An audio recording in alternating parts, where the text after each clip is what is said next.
A rally in support of Israel is expected to attract tens of thousands to Washington, D.C. And the TSA announces a record level of travelers will take to the skies this Thanksgiving. The morning rundown starts now. From the Straight Arrow News Studio, bringing the stories that matter to you from across the United States and around the world. This is the Morning Rundown. Today is Tuesday, November 14th. Thank you for joining us. I'm Kara Rucker. Tens of thousands of people are expected to rally this afternoon at the National Mall in Washington, D.C. to support Israel, combat anti-Semitism, and call for the release of the hostages taken by Hamas over 1 month ago. As the nation's capital prepares for the March for Israel, ABC News is reporting the Department of Homeland Security has designated the gathering as a Level 1 security event, the highest rating of risk assessment, a classification usually assigned to the Super Bowl. Sources saying DHS Secretary Alejandro Mayorkas signed off on the designation on Monday. While officials have not indicated any specific threat to the March for Israel, designating it as a Level 1 event means the rally has such significant national and international importance that it may require extensive federal interagency security and incident management preparedness. According to ABC, the assessment says high-profile events like this remain an attractive target for foreign terrorists and homegrown extremists. D.C. police have requested the assistance of the National Guard to help with security. Speakers will include relatives of those taken by Hamas, Israeli President Isaac Herzog, as well as several members of Congress. Senator Majority Leader Chuck Schumer, Speaker Mike Johnson, and House Minority Leader Hakeem Jeffries are scheduled to address the crowd. Organizers of the event say attendees will be showing their gratitude toward American lawmakers and President Biden for their continued support of Israel. The March for Israel comes just over a week after thousands of pro-Palestinian protesters held a rally in D.C., demanding a ceasefire in Gaza and calling for an end of American aid to Israel. U.S. Secretary of State Antony Blinken is responding to growing criticism from diplomats in the State Department over the Biden administration's policy on the Israel-Hamas war.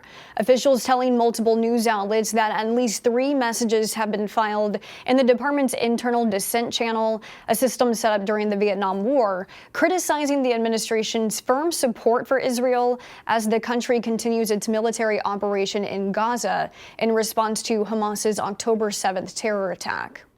Though the U.S. has called for humanitarian pauses to allow more aid and the evacuation of civilians, hundreds of U.S. government employees have been advocating for a ceasefire.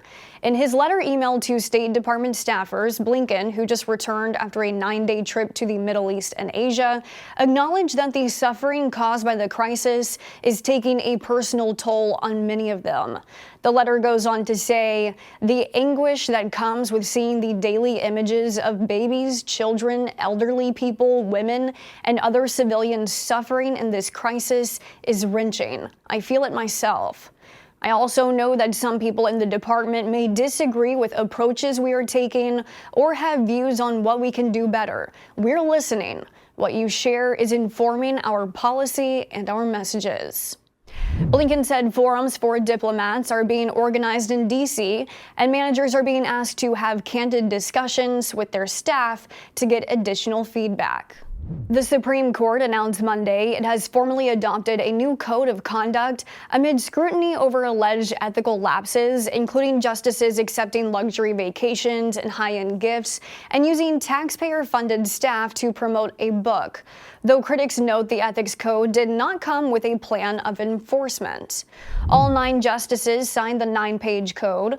While the code does not restrict gifts or travel specifically, it does caution the justices should not take part in activities that detract from the dignity of their office or reflect adversely to their impartiality. The code says a justice should not allow family, social, political, financial, or other relationships to influence official conduct or judgment. In a statement accompanying the code, the court says, For the most part, these rules are not new, but having the code is aimed to dispel any misunderstandings that the justices have been operating unrestricted. Senate Majority Leader Chuck Schumer calls the code of conduct an important first step, but says the lack of any way to enforce it is a, quote, glaring omission. A fire that engulfed the Interstate 10 highway in Los Angeles over the weekend is believed to be an act of arson. California Governor Gavin Newsom gave an update on the fire marshal's investigation on Monday. And they made a preliminary determination, there was malice intent, that this fire occurred within the fence line of the facility you see behind me, that it was arson, and that it was done and set intentionally. No one was reported injured in the fire. Investigators are determining if one person was responsible for starting the blaze or if there are multiple suspects. According to the Department of Transportation, on average, 355,000 people travel on I-10 every day. Newsom added that the highway is closed indefinitely while crews continue to evaluate the damage. Be prepared to have a lot of company if you're traveling for the holidays. TSA expects this holiday season to be its busiest ever. TSA saying Monday it anticipates 30 million passengers will be screened through the 12-day Thanksgiving travel period beginning this Friday through Tuesday, November 28th. The busiest travel day is expected to be Sunday, November 26th, with 2.9 million passengers likely to be screened. TSA says it will do its best to maintain 30-minute or less wait times at standard screening lanes. As holiday travel is about to kick into high gear, Congress is trying to avert a government shutdown this weekend, which would mean TSA employees would work without pay until the government is funded.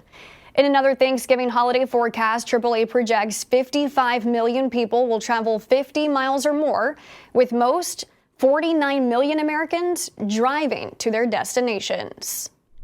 Finally this morning, a story for all you philatelists out there, or for anyone who ever thought about taking up stamp collecting. Take note of these two words, inverted Ginny. They could mean big money being signed, sealed, and delivered your way. The inverted Ginny is one of the rarest and most sought-after stamps on Earth. Last week, collector Charles Hack spent $2 million to purchase one. The stamps were created in the year 1918 to commemorate the first regularly scheduled airmail service. 100 of the stamps with the Curtis Ginny biplane flying upside down were sold to the public. The others were taken out of circulation due to the error. Hack telling the Washington Post he will probably keep the rare stamp in a safe in his New York home, protecting it from the elements and time. He says he'll only take it out at times to show visitors interested in seeing the inverted Ginny, or what he calls a bit of American history. These are your top stories for this Tuesday. You can now connect with the Morning Rundown in a variety of ways, including by subscribing to our podcast and signing up for our newsletter. Just visit san.com/rundown to find out more. Unbiased, straight facts, that's Straight Arrow News. We'll see you back here tomorrow. Until then, I'm Kara Rucker. Have a great day.